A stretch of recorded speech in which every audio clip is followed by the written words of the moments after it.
ជំរាបសួរបងប្អូនអ្នកវិស័យ Cloud Clan ទាំងអស់គ្នាហើយនេះគឺជា account ដែលមាននៅក្នុង stock admin ស្រាប់ account នេះគឺ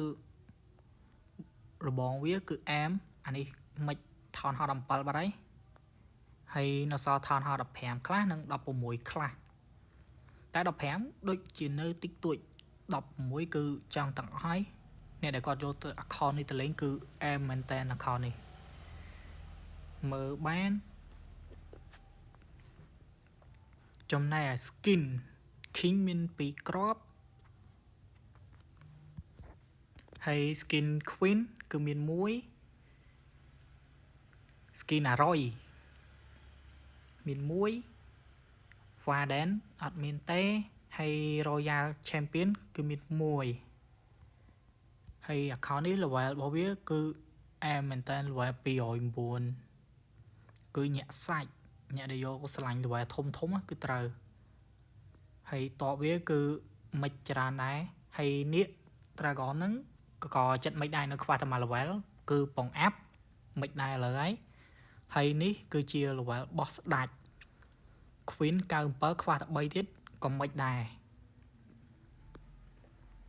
ហើយចំពោះប្រភេទ account នេះគឺជាប្រភេទ account ដែល discount 50% អ្នកដែលគាត់យកទៅលេងគឺត្រូវមែនតើដូចស្អី skin វាគឺតម្លៃតែពាក់កណ្ដាលនៃតម្លៃ account ដែល account ខ្លះគឺគាត់អត់មាន discount ទេហើយ account នេះគឺវា discount 50% ចឹងមានន័យថា account ដែលតម្លៃពេញទិញ skin 2គឺស្មើ account ដែលអត់បញ្ចុះតម្លៃ1នេះគឺ skin វាតម្លៃតែ5រៀលទេហើយបើ account អត់ discount គឺតម្លៃវា10រៀល.99ហើយនេះកាក់ Verlic គឺនៅសល់4អស់ហើយ account នេះក៏មានដាក់ gold pass ឲ្យស្រាប់ដូចគ្នាដែរហើយចំណែក equipment វាគឺអែមគួរសមល្មមសម្រាប់បងប្អូនដែលគាត់យកទៅលេងអីមកអែម skin អីគួរសមថោននេះគឺធំ defense អីកប់សេរីអស់ហើយយកទៅគឺលេងបានមកអែមហ្មងហើយចំពោះដែលបងប្អូនដែលគាត់ស្រឡាញ់ឬក៏ចង់បានអីអាច join Telegram channel របស់ admin ផ្ទាល់បានគឺមាន channel Telegram ហើយធានាសុវត្ថិភាពឲ្យមួយខែ account ដែលចេញពី admin ទៅគឺមានធានាឲ្យរយៈពេលមួយខែចំពោះ Gmail រហូតដល់ change Gmail ថ្មីបានមានបញ្ហាគឺអត់ឲ្យបងប្អូនពិបាកចិត្តរឿងថា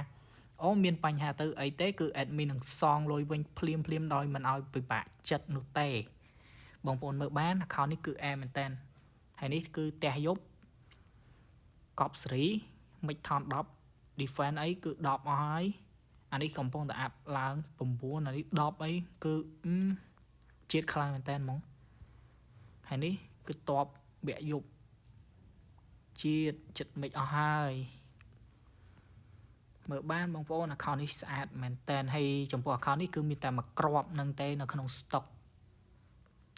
ហើយបងប្អូនដែលចង់បានអាចតាក់ទងមក admin បានអរគុណច្រើនជួបគ្នានៅវីដេអូក្រោយ